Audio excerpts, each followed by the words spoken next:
Welcome back to Not Another Muslim Podcast. I'm one of your hosts, Nawar Chaudhry. We have Shafat Ahsan, Khalid Rasuddin, and Ibrahim Javed. I decided to introduce them this time around because for some reason we always mess that up. That actually worked very well. So I'm all for it. We should just stick to this route every time now. Yeah. Season one will figure it out.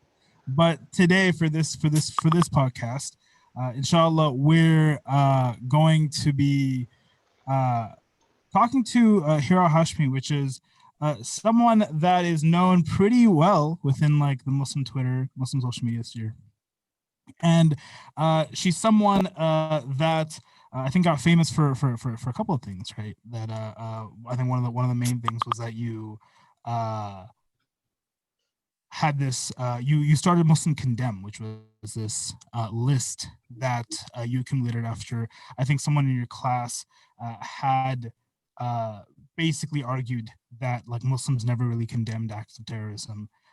And you compilated it. I think it was a list of like 6,000 or 10,000 moments like within like recent news of when Muslims actually did like condemn acts of like terror or acts of like injustice, and it blew up across like the entirety of like Twitter. And then to the point to where I think like you're also invited by Yaqeen, which is like pretty amazing because like I don't think like there's been any instance in which we all know that like for the most part, right, Muslims are like unjustly required to sort of like condemn acts of terror unnecessarily, but there's never been like a collective like resource of like when that was like when any sort of Muslim community has done so. But Heraa, how are you? I'm doing well, alhamdulillah. How are you? Alhamdulillah, doing well. But yeah, I mean, I guess the first question is that like Not Another Muslim Podcast is supposed to be a podcast about like atypical stories for the like a Muslim American experience, and what that means is that for the most part, like a lot of us here kind of like grew up like in like a conventional Muslim space. We all met at a masjid called Oasis Mosque in Austin. Some of us served in that, and we have a very like I guess like stereotypical Muslim upbringing, right? In the sense that, but for the most part, like we were people that like grew up in the masjid or like had a residence for the masjid and like lived like that sort of lifestyle. But like, well, one of the things that we understand is that's not necessarily like the typical like Muslim lifestyle within America. And it's and when I say that, it's not necessarily like, you know, that the stereotypical lifestyle is to like be like somewhat within the Muslim community, but it's meaning that like the non-stereotypical life is like someone that's not close to the masjid, but the non-stereotypical Muslim lifestyle can also be someone that's like even like closer to that sort of lifestyle. Like I would consider like full-time students of knowledge or shuyukh to technically be like non-stereotypical, because they're not necessarily like living what most people would think like what a Muslim like lifestyle would be. But we wanted to bring you on particularly because I think when I first actually heard of you was actually before the Muslim Condemn, or maybe not before, but like outside of that. It was actually when you were on an ad of like Secrets Up. I worked with them for a little bit, just writing and like producing videos. And oh, really? So you actually did work for them? Not officially, but they wanted me to volunteer and just have like a female. I don't consider myself a student of knowledge, but they wanted someone who was like a woman who was studying. Let's put it that way. So they wanted me to, you know, produce some. Okay. Yeah. Did you happen to like do you still work for them, or is it something you don't do anymore? No, I try to stay broad. So when nonprofits, like I've done campaigns with Islamic Relief, I've done campaigns with ICNA, I try to do whatever I can with organizations that I can. I try not to get too involved in one organization or the other. I think it's like, considering my platform, I just want to uplift the existing organizations that are here in the community rather than reinventing the wheel. So that's always been my kind of modus operandi there. Oh, okay. No, that definitely makes sense. Are there any like currently things that you're like working on right now? I know like Tradition is definitely like one of them. Yeah, so that's one thing that I've been pretty involved with, and I've made an exception for. I kind of see it as my outlet for writing, and a lot of the topics that we discuss are, I would say, contentious or highly talked about. I think, Traversing Tradition, for people who aren't familiar, it's an online publication, and we're focused on looking at modernity and its issues and different isms, and kind of trying to deconstruct it. So understanding secularism, feminism, all these different isms that shape our modern world. And so right now I currently serve as a marketing director, and I also write occasionally. No, nice. Yeah, if people don't know about Truth and Tradition, it's something that I'm a pretty big fan of. That I've been wanting to like write for a while, but haven't got the time. But it's like Yeah, go ahead. We're always open for no, yeah. submissions. The moment I get the time, 100%. Like it's like I read like most of the articles, because like they're really really like golden stuff. But it's Traversing Tradition is really interesting because it's something that um has content like that's like a sort of like maybe esoteric is the wrong word, but it's like a little bit more intellectual compared to like I guess like other Muslim publications. Like I feel like you wouldn't be able to like get the same degree of at least like in reference to subject matter or content on like let's say Muslim matters compared to like Traversing Tradition, which I've found fascinating. And I think like the number one thing I like the number one post that I've loved is when you guys did like a whole like debrief of like Kalam, which I don't think any publication's ever done, which has been really interesting. Because I don't think anyone else does. Yeah. But at least going back to like what we were talking about before, when I mentioned that the number when I first I guess like got to know who you were, you said you don't consider yourself a student of knowledge, but like what are your thoughts I guess on like how do you consider yourself when it comes to like the knowledge that you have accumulated? Because I think when I first saw that like one video that you were in or a couple of videos you were in for Seekers Hub, like you were talking about classes you took that were like I would say like in the step 2 step 3 curriculum. And for those that don't know like the Seekers Hub curriculum, they have like I think 4 steps. Most people don't get past step 1. It took me a while to get past step 1, like 3 years. And like that's like the stereotype of like people who take Seekers Hub classes is that you're always perpetually taking them because like it's not hard to finish them, but it's like it takes a while to finish them because it's self-paced, so it requires a lot of self-motivation. Right. But like I wanted to ask like why wouldn't you consider yourself a student of knowledge if at least in my degree, right, that you've gone above average of what most Muslims would study the deen. So it's mostly, so my husband, he is what I would consider a proper student of knowledge. So he's gone abroad and studied at the feet of shuyukh. Mashallah, may Allah, make it easy for everyone who endeavors to do that. And that doesn't mean you have to go abroad, but when I see his level of dedication and his level of, just commitment compared to me, for me, studying Islam has been like something I do want to do and keep in my life, but it's not, my field. It's not my main career. It's unfortunately like more of a part-time thing.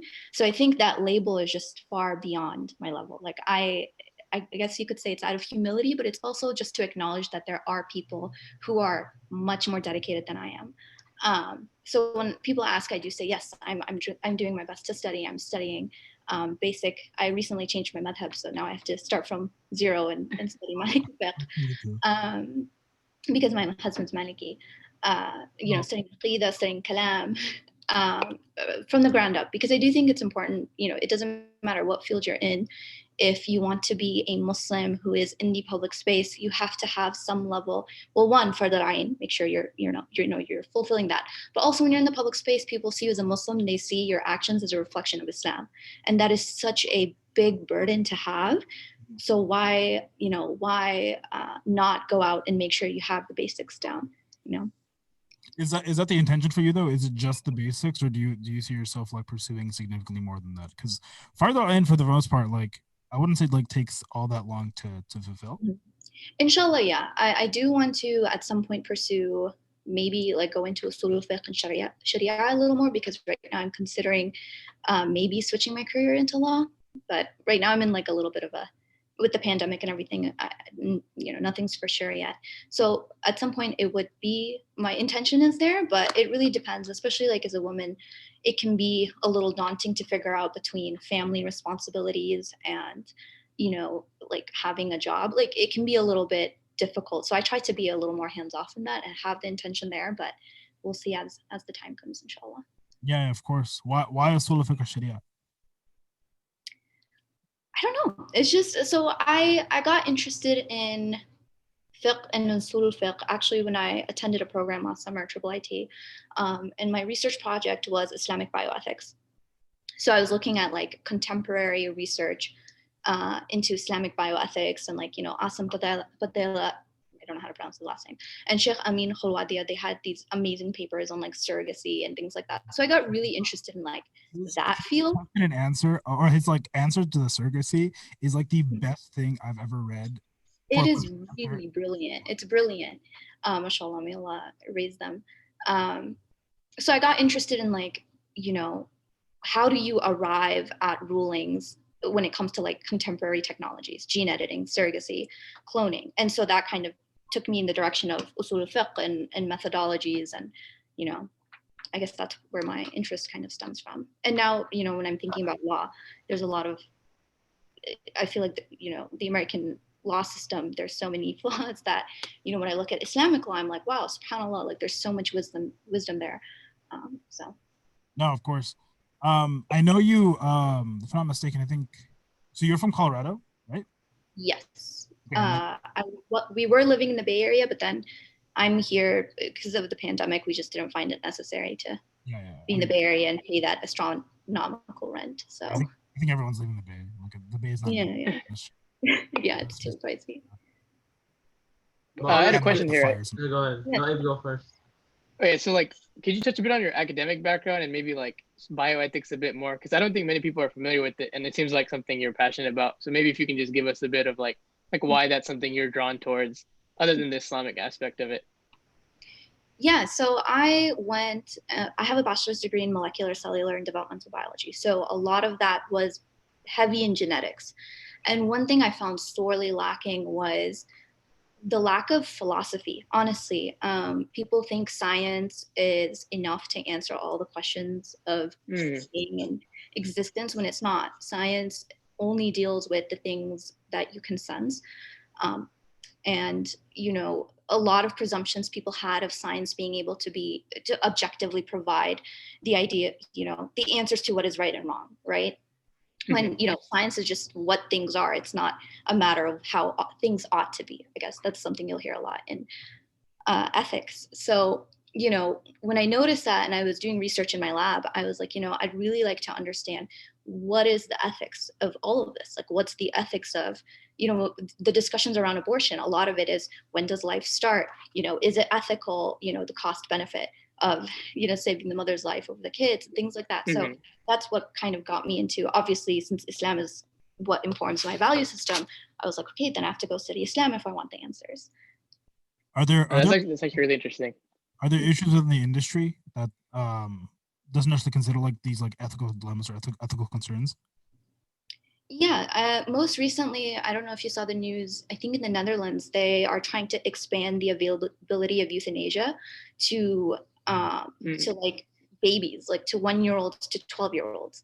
And, there was this article, I don't remember what platform it was on, but they were talking about, the parents would consent and the doctors would, only if it was completely, the child is in pain and it's irreversible, then, it's ethical, right? It's ethical to let someone die because pain is seen as the highest, immoral in today's, society. And, that's, I would say that's such a problem for Muslims to understand, the way that we understand suffering and the way that we understand, the nature of being is very different from, a utilitarian perspective, right? So that's something. That's a very interesting point. Because I think that a lot of even politics, although I'm not going to get to that topic, I think a lot of how Muslims, including, myself at times and my peers, the way we view the world, I think sometimes we conflate utilitarianism with Islam. So how would you say you kind of came to that kind of conclusion that, suffering and things like that? How did you kind of reorient yourselves to look at these things from like an Islamic perspective? So I'm actually going to use this as a PR for Think Bites because they have a great article with Dr. Tariq Yunus on this that puts it into words. But if you're asking about my personal experience, it's something that comes after, I don't know, it comes to everyone differently. I think for me, the biggest turning point was when I was 13. We lost everything in a house fire. Alhamdulillah, my sister and I, we escaped, and alhamdulillah, everybody was safe. But that really made me realize, material value and the issue of just livelihood and being. That's when I started thinking at that age. And so now when I'm older and I look back at that, I see that as an incident that really shaped my understanding of tragedy and Allah subhanahu wa ta'ala testing you, and Allah subhanahu wa ta'ala, and trying to, strengthen you as you experience these things, right? I don't know. That's, amazing that you can look at that and take that away from it. So I'm happy to hear that. Yeah. But I think Khalid was asking something earlier when I interrupted him, so I wanted to give him a chance to jump back in. I think your question was way better. But something I was just thinking right now was, do you think all the work that you want to bring in from these topics of the bio, what was the word again? Bioethics. Yeah, bioethics. So do you think that you want to just help inform that for the Muslims, or kind of create a philosophy in general for the whole world? Because you mentioned, it's not there now. So what kind of is, and obviously for the whole world, that's very, it's a huge goal, but that's what we do. Is the intention to shift the general understanding of how ethics is naturally considered within medicine, or bioethics? Mm-hmm. For you? For me, I mentioned earlier that I'm in the middle of trying to figure out where next my career should head. So I am in law, especially because I've gotten more and more involved with India geopolitics and everything that's going on there. But there are really great Muslims in the field who are trying to develop a proper understanding of Islamic bioethics. I actually wrote an article for TT, Traversing Tradition, a book review of Dr. Sharmeen Aslam, and she's a professor from Bangladesh, and she has a book that goes through, Western secular bioethics versus Islamic ethics on surrogacy, human cloning, IVF, artificial insemination, and it's as Muslims, of course, our end goal is, inshallah, everyone in this dunya accepts Islam, and that everybody comes into the fold of Islam, right? So when you extrapolate from that, yes, we want to develop a philosophy for everyone, because we do believe that Islam has the correct answers to a lot of these questions. When you look at secular bioethics, there's so much debate. There's no consensus on what is, the right of a human, what is the right of a fetus, what is the right of a parent. Do people have the right to die, on their own terms, and things like that. And Islam, inshallah, has the answers for this. It does have the answers. So that would be my answer. I also had another one, but if you all had any other questions about bioethics. Go ahead. I was going to say, mashallah, like we mentioned, you won the Yaqeen Confident Muslim Award. And I know this might be a very, very vague thing, but what to you is a confident Muslim? Especially here in America. Obviously that could be very broad depending on what the person does. But yeah. Also, just to follow up on that, so Khalid actually works for Yaqeen right now, so that's why he's on call for. Shameless. The Confident Muslim platform, when I was approached with it, my understanding was, it's trying to uplift Muslims who are able to look at the problems of today and propose solutions that come from our rich tradition, right? So, that's, I guess, the job of a Muslim today is, there's so many arguments, whether it comes to politics, whether it comes to bioethics, whether it comes to family, whatever, any kind of sphere, Islam has the answer. And so to be a confident Muslim is to really be firm in that and steadfast that, Islam is the answer. I may not have the answer, but I believe that Allah subhanahu wa ta'ala has the answer, and He has the guidance for us. And today, you'll hear the word unapologetic thrown around a lot, but I still feel, people our age, we're still dealing with insecurities, we're dealing with doubts, we're dealing with, kind of both the liberal Muslim thing and, the alt-right conservative, you're kind of at the same path. And you're trying to understand like, what is my role as a Muslim in this world, in this polarized world, and just being confident that Allah subhanahu wa ta'ala truly does have the answers, and being steadfast in our iman, in our belief. So I know that you received the Confident Muslim Award after the Muslim Condemn, Right. if I'm not mistaken. What kind of sparked? Actually, two questions. So, what kind of sparked, I guess, the creation of Muslim Condemn? Wow. But because we know, like, you've talked, and like I think previous podcasts that I listened to, that it was like within a sort of like certain college class you were in. And we'd love for you to talk about that for a bit. But also, like, second is that is being a confident Muslim necessarily like contingent, or is it something that is being confident Muslim affected by the sort of biases against the image of a Muslim, right? And was that the sort of intention behind the sort of Muslim Condemn as well? Because I know that there are some Muslims, at least that I've met, that have a level of fear of really being outwardly Muslim because of the sort of stereotypes from like, like insert like, whatever consideration of being a terrorist here, right? That have minimized their sort of confidence in being a Muslim. So would you say that like the sort of like understanding that Muslims have like broadly condemned these certain acts to help someone be a confident Muslim? Yeah, those are really good questions. So the first question, yeah, so it was a college setting, and this was a little bit before Trump's election. I think this was in October 2016.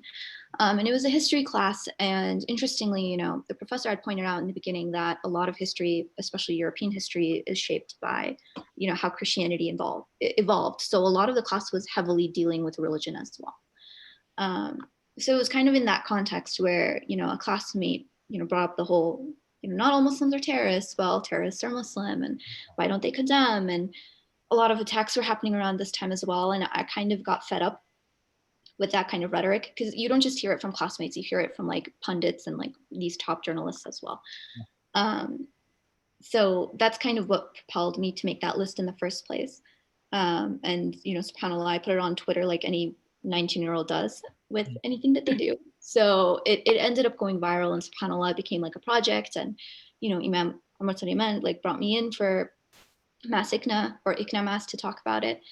But for your second question, it's interesting because I've gotten, two kinds of feedback from the Muslim community. One is, this is a necessary resource. It's great. Like, now I have something that I can defend myself with when people accuse me of it. And the other has been, yes, it's, your effort is commendable, but don't you think this validates the question in the first place? I had a feeling you were going to get that criticism.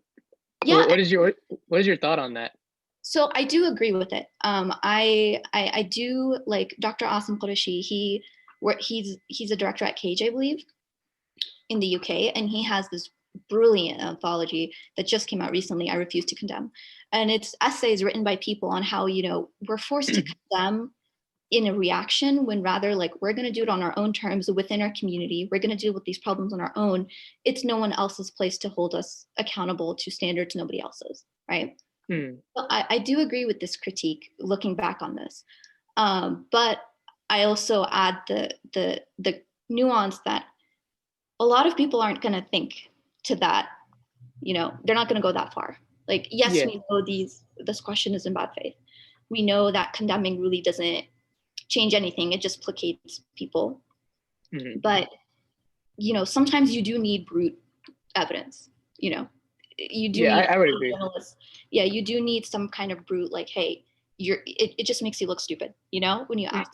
I definitely, and I think like, even like to give yourself some more credit, like technically you're not newly condemning anything. You're just taking the evidence and showing it to people. So I think like that caveat also exists on your end, at least. But I definitely see both sides to that, though. It's very interesting. Yeah, and subhanAllah, like, and that shows you the diversity of thought when it comes to Muslims and understanding our identity in the West. And I think both like have a place. And I do agree with that critique, but at the same time, I remember being 15 years old and hearing that question for the first time. And I would Mm. definitely feel a lot more comfortable if I knew, like, hey, here's a link, let me send it to you, right? Yeah, definitely. Like, I'm sure there's a lot of people who benefited from that. Yeah, so I try to take the critiques as they come, and alhamdulillah, you know, there's like Dr. Asim Qureshi's book is one. Todd Green has another book. He's not Muslim, but he works with the Bridge Initiative at Georgetown, and he has a book called Presumed Guilty: Why Muslims Shouldn't Be Asked to Condemn. So there's a lot of work happening here, and it's absolutely necessary. And so for Muslims to, you know, be confident, you know, for everyone needs something different, you know. Especially where I grew up in Boulder, there were very few Muslims. So a lot of my Muslim, I guess, Muslimness was informed by being on the defense a lot. So this kind of spreadsheet was my one moment of being proactive and being on the offense about it. So alhamdulillah, that's what it did for me. So. Alhamdulillah. I had one more question, just going off of that. Obviously, my perception of you is maybe not necessarily, you know, what is the reality, but you don't strike me as someone who's like antagonistic or someone who would not take like nasiha from someone like, and as a writer or someone who puts out content in the community, how do you go about like taking? She wouldn't take nasiha, or did she would? No, I'm saying she's someone who would, Yeah. or someone who would not. No, wait, did I say she would? I'm trying to say that I feel as though you would, and that I'm saying as someone who produces content and like you're a writer and you talk about very contentious issues, like how have you kind of, has it been a struggle to make sure that you're keeping your options open, your mind open to like criticism and maybe opposing thoughts? And also, how have you maintained that confidence? Because I really do think it's hard to be someone who actually knows what they're talking about, and then like that's one thing, and then to put that out there for everyone to see, it's another thing. So like I appreciate, you know, people like yourself who do produce that content, but how do you kind of keep it going and then kind of keep yourself kind of on the right, you know, path and making sure you hold yourself accountable? Like what are your, I know it's a very long question, but I hope that makes sense. I mean, it's an opportunity to, you know, reflect as well. And that's part of why, you know, of course I study because, you know, fard al-ain and all that, but that's also part of it. When, you know, it started going viral and I started getting all of these followers, I had a very frank discussion with my friends, my family, shuyukh in my community, and they were like, look, this can go two ways. One is you're going to have an audience and you have to understand that that is a responsibility, right? You have a lot of non-Muslims, you know, I started talking a lot in the Boulder community. They were like, you know, either you get to a point where you think everything, you know, whatever you say, it's about you, or you try to, you know, be involved with the community, be on the ground and have these checks and balances of, you know, yes, you can have your own opinion, but, you know, being very careful, especially when it comes to matters of deen, right? So the second route is what I've tried my best to follow. So even within TT, when I write certain articles, when it comes to, for example, bioethics, I'll reach out to a sheikh or I'll reach out to someone who studied it properly. I only have a bachelor's degree, right? And same thing with other people on the team. When there's an issue, like, you know, the Kalam article is run by, you know, people who are experts. And we do our best. Of course, there are valid, you know, ikhtilaf, that's another issue, you know, when you talk about these heavy fiqhi issues. But in general, you know, having those checks and balances, being surrounded by good people, sohbah, very important. And having teachers that you can go to, you know, that you can be honest with, like, hey, I messed up, I don't know, you know, I think I tweeted something stupid, you know. But being very okay with nasiha, like being very okay and being very frank about, you know, the impact that all of us can have. You know, we think, you know, it's just a one Facebook post, it's just one tweet, it doesn't matter, you know, but it does. You're going to be held accountable for everything that you say, right? So of course, it's kind of the attitude that I've tried to have. I want to actually talk about TT real quick, because I know we talked about it briefly, but to really extend off like what you're talking about right now, TT is something that I think is venturing into a space that is a little bit more deep when it comes to its content of really talking about Islam as an intellectual tradition. But I wanted to know when it comes to like, I guess like taking nasiha, but really just like maintaining that there's a sort of like authenticity to like what's being talked about or written about. Like how is it initially maintained amongst like yourself or like the rest of the sort of like founders or like the writers themselves? Because I know like that for any publication that could be a very difficult thing within the space of like like Islam or like subjects of deen particularly. I know like a couple of weeks ago or a couple of days ago, after like the Khabib fight, there was a particular article that was posted Yes. that on Muslim matters that didn't necessarily get like the best response. And I think you know the author. I think it was like Anonymous. Which I mean, I read the article and I didn't necessarily like think it was too bad. I thought there was like, I thought it was an appropriate opinion, particularly, but it just got like completely like dismantled by like some shuyukh or like some like popular Muslim figures on Twitter, and that's something that like any Muslim publication can easily be privy to. So yeah, this is a really big topic, and I'm not afraid of saying that we've probably made mistakes, and it's so easy to do it wrong, especially because the space of Muslim publications is so new, that we don't really have like a shining example of like what we should be doing. And Twitter as a whole, like that's one of the reasons why I wanted to, participate with TT is Twitter has a habit of polarizing. And so whenever I see content like that, just as a side tangent, I always tell people like, if you want to refute in article form, we'll publish it, but let's not start, flame wars on Twitter. But to get back to your question, we have people on our team who are proper students of knowledge. They're studying at, institutions like Darul Qasim or, abroad. And we maintain close connections with their teachers. And that's really what it is, running things by them and finding that balance between having my own voice and kind of voicing my own opinion, but being within like a certain boundary, I would say. But when I say that, that gets into a little bit of a contentious issue of what it means to be Orthodox and all of that. Like, I don't think that's something I can speak on. But generally trying to, keep things as, for lack of a better word, Orthodox as possible. No, yeah. I mean, I think it's one thing to get past orthodoxy. Now, I feel like TT wouldn't have that problem, given who the writers are. Yeah, but I mean, it's an issue because like I think this comes up with, I don't know if I want to name them, but a lot of the Muslim publications that are about Muslim identity, right? Muslim women speaking, Muslim men, like those kinds of sites. That it's like on the one hand, okay, if a Muslim's talking about their own personal experience and with something, you can't really discount that. But if they're propagating something that's clearly at odds with Islamic teachings, then that's a problem. So, and that's something I see that happens even for publications like Muslim Matters, and is that fine balance, like, okay, narrative, personal experience versus like what is Islam, right? Would you say that's what like the intention behind Traversing Tradition was to an extent? Because I know at least right now, like I'm on the team of Think Bites. You're on the team of Traversing Tradition, and we have like a sort of like acknowledgement to stick to what is understood in tradition.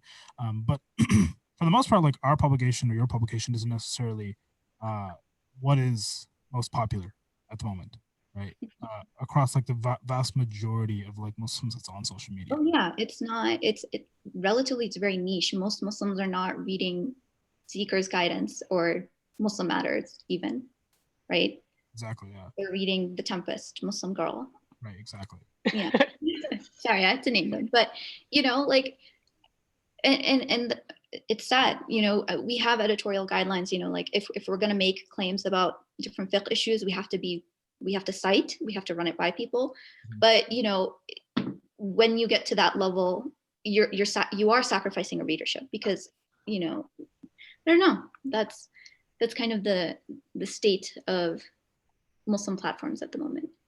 Yeah, I think it's really interesting. I didn't think about the narrative versus like what you're putting out in terms of it being in line. Like honestly, like because I'm not a writer myself, so hearing that from you makes a lot more sense now. Like at least how I look at things moving forward. So I appreciate you kind of explaining that that's a struggle, at least for people trying to represent Islam properly. But I feel like maybe that's in the political sphere, especially like maybe narrative has overcome. Oh, I don't want to sound like a cynic, but maybe narrative does overcome our deen a bit too much these days. But would you agree with that sentiment, or do you think maybe like that's not entirely accurate? You know, I would say it's a natural consequence of being in a secular country. Mm. You know, we're not under, like, for here, you know, here, when you're in a secular country, there's no state mandated, you know, religion doesn't have a serious position in the public sphere, and so it does boil down to narratives. And feel free to disagree with this, because I'm not like a politician or into politics. I don't follow it too closely. But I would say it's natural. You know, a plural society, you're meeting more people with different value systems every day. So you do, part of how you defend yourself, and this is, you know, I guess kind of a tangent, but illustrates what I'm getting at. For example, when it comes to hijab, you know, when we justify it in the public sphere, it's not because Allah subhanahu wa ta'ala commanded us to. It's my choice. We kind of have to talk about aspects of our faith in a way that everybody can understand in their value system. And, you know, in this country, it's about choice. It's about freedom. It's about, so that's kind of what happens when it comes to narratives. Even though, like, I guess, like, the more appropriate opinion would be that like anything we do is because like Allah subhanahu wa ta'ala commands it. Exactly. I mean, we do have a choice. Technically, you have a choice to fulfill, you know, a sunnah, a fard, or not to. Everybody has technically a choice. But, you know, in the public sphere, you don't get any kind of, oh, we're adhering to a moral standard beyond, you know, humankind, right? No, of course. I wanted to ask though, like, what I guess, what is the intention of like TT to, and maybe this is like the improper term, but like, like, I guess, combat that sort of like narrative intention? Does it have to be combated? I think, like, as I've gotten older, I've seen, for lack of a better term, like, the other side is something that needs to be opposed, but rather because at the end of the day, like you have like all of our friends, some of our friends, like sort of adhere to that sort of like mindset that you know, things that we do are like a choice within Islam rather than something that's commanded by Allah subhanahu wa ta'ala. And they're not like necessarily like evil for it, obviously. Yeah, no, I mean, of course not. I guess, like, how do like what can we do as like people that are creating our own platforms, right? Like from this podcast to like TT to Think Bites, that's able to like provide like an alternative sort of either space or understanding that's a little more in line with like orthodoxy. So our mission is critically examining, you know, issues of modernity. And one thing that we've always emphasized is when we say examination, we're not just talking about critiquing and deconstructing, we're also talking about building. You know, it's not enough to write stuff and throw articles out there into the void, because if you think about it, majority of your audience is going to be people who are already kind of on the same page. Yes, inshallah, the hope is like you reach people and they're like, oh wow, I didn't think of it. You know, we've had certain articles that go viral and you get good feedback. Alhamdulillah, some people are starting to, you know, see where we're coming from, but realize in the end, it really is working on the ground. Most people are not plugged into Muslim Twitter. Most people aren't even plugged into Muslim publications online. The biggest influences in your life are going to be your friends and your family. So when you keep that in mind, you know, stepping away from the computer, stepping away from, yes, the platform is there, absolutely, it's important, it has its space, but connecting with people one-on-one and doing da'wah to them, you know, bringing them to you with, you know, if you attend a halaqah, bringing them with you when you go to the masjid, bringing them with you just to hang out and talk about these things. Those are, I would say, like just as important, if not more, right? Institution building on the ground. No, I definitely agree. That's something that I think like maybe like in the past couple of years that's where the shift, I guess, in most Muslim communities have gone like to. I know like when like Muslim, like the Muslim American like sort of like space first got up, it was mostly geared towards like creating like national institutions, right? Like we created like the ISNA before we created like anything else on the ground. Do you see yourself doing that now? I know you're part of like tradition, but are you doing anything like I guess like within either like Colorado now or like in the Bay Area where you're finding yourself trying to shift back into more intimate like local community work? Yeah, with the Bay Area, unfortunately, so I only moved there a year ago after getting married, and most of it was getting, you know, situated in the Bay, and starting to work. And by the time, like, I was trying to get myself into the community work, but then the pandemic hit, so it was a little difficult there. But here in Colorado, growing up, we were ICNA was what was really active here. And so one project that I was really involved with was opening the transitional housing for women who were, single moms, escaping domestic violence, that sort of thing. And so that was something that ICNA was trying to do for a few years. We also had, we worked with the Boulder Homeless Shelter as well, and going with our sheikh to prisons to teach people Islam. So those kinds of initiatives. That's when you realize, like, yes, it's great that we have platforms, but there are people who we should be reaching out to that unfortunately we're not. No, of course. Do you see yourself like benefiting like more from like, I guess, like that, like those local initiatives that you've done previously, or like something like Think Bites, or sorry, not Think Bites, Privilege and Tradition? It depends on the person. I think my husband was telling me somebody came to Imam Malik, rahimahullah, and asked him, should I be studying or should I be worshiping all night? And he told one person, you should be studying. And then another person came to him with the same question, which, by the way, forgive me, I'm paraphrasing and probably erring here. And he told the other person, you should be worshiping all night, right? So everybody, and shout out to Yaqeen's Muslim personality article, that everybody should be doing something else. As a community, we're fulfilling the sunnah of the Prophet ﷺ. Individually, there's only so much we can do. I think for me, my personality and my interests lie more in research. So I love community work, and I make it a point to stay engaged because it keeps it keeps things prioritized. It keeps things in view. It's very easy to get into research and just, go super into it where you're like, ivory tower. But I mean, we need that. We do need people who are doing research. We need people who are theorizing and studying. But for me, I do err more on the side of that. I think I enjoy reading a lot and I enjoy thinking a lot. So. No, of course. Yeah, I mean, I think one of the things that Sheikh Khalil Abdul Rashid was like one of my teachers growing up, and he introduced me to, like, I guess, like Sheikh Muhammad ibn Ayer's like sort of like teachings, and at least within like the Naqshbandi Tariqa, that's like something that it's like pretty like standard in understanding that there's like multiple spiritual paths, and finding like the one that like naturally resonates with you as how Allah subhanahu wa ta'ala created you, is how you naturally, like, I guess, like approach Allah subhanahu wa ta'ala, which I think, like, for the most part, I think that's like what most people try to do at the end of the day, right? That we do need like researchers, or we do like versus like people that's on the ground versus like people that like build institutions. Yeah, not everybody is going to be a politician, and that's a good thing. We don't want, a billion Muslims on the stage, advocating for things. We also need Muslims who are studying. We need Muslims who are researching. We need Muslims who are teaching, volunteering. So. No, yeah, I definitely agree.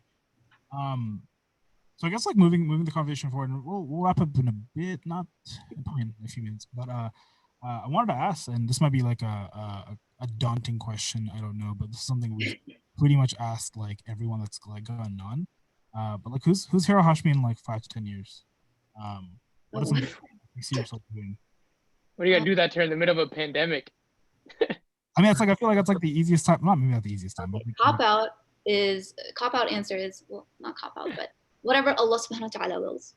MashaAllah. But it's okay to have intentions, and my intention is, inshallah, to be maybe a lawyer, maybe working in some kind of human right international law. Sure. Our family's gotten more involved with what's been happening in India. Most of my family is still in India, except for my immediate family and my uncle. Mm-hmm. And India's moving in a really bad direction for Muslims and other religious minorities. So I hope to see myself kind of there. So. Do you mind expanding upon, I mean, while we have you here, I would love, like, because obviously I feel like you're probably more informed than we are. You just touch a bit on, like, maybe even your family situation there, or like what you, like your characterization of what's going on in India for the Muslim community there, which is obviously very large for anyone not familiar. Yeah. The Muslim population of India rivals the population of Pakistan. So it's, alhamdulillah, where our family is from, things are okay. We're in North India. We're in an area that has more Muslims, but in general, the direction that India has taken in the past 10 years with Modi and the BJP party, which is the ruling party, it's become extremely nationalistic. Like Hindutva is, Hindu nationalism, and it's people who are convinced that India needs to return to a Hindu rashtra, like a Hindu state. Mm-hmm. And earlier this year, there was a CAA, there was, a bills being put out that were trying to strip, religious minorities of citizenship. It would make it very difficult for them to prove that they were Indian, basically. And, that led to a lot of protests at universities, that led to, killing, that led to, there's a lot of, in recent years, cow lynching incidents, accusations of love jihad, and just like really really horrible stuff. And unfortunately, like, it's hard overseas to look at that situation. And, we're in the West. Yes, there's a lot of discrimination and hatred here, but, I live pretty okay. And when I see my family there, it's hard to see that and feel like you can't do anything. So. Absolutely. Inshallah, it gets better. And obviously, more people like ourselves getting informed can hopefully, I'm not too sure what American foreign policy is going to look like in the years to come, but hopefully a bit less friendly towards that segment of India. Inshallah, yeah.